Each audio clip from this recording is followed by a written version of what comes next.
For those of you who may be suffering from hypothyroidism and are currently undergoing hormone replacement in the form of synthroid or naturethroid, armor thyroid, or a natural form of T4 replacement, you may find that after a number of years, most or all of the symptoms originally prompting you to look into hypothyroidism have come back. Why is this?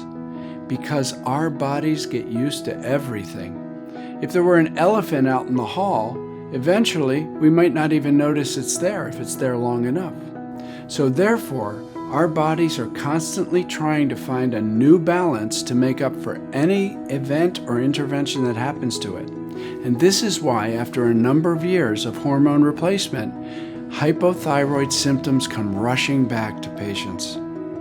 If you'd like to learn more about what you can do about symptoms that have returned to you even though you're on hormone replacement, call us for a free consultation or visit us at michaelformandom.com.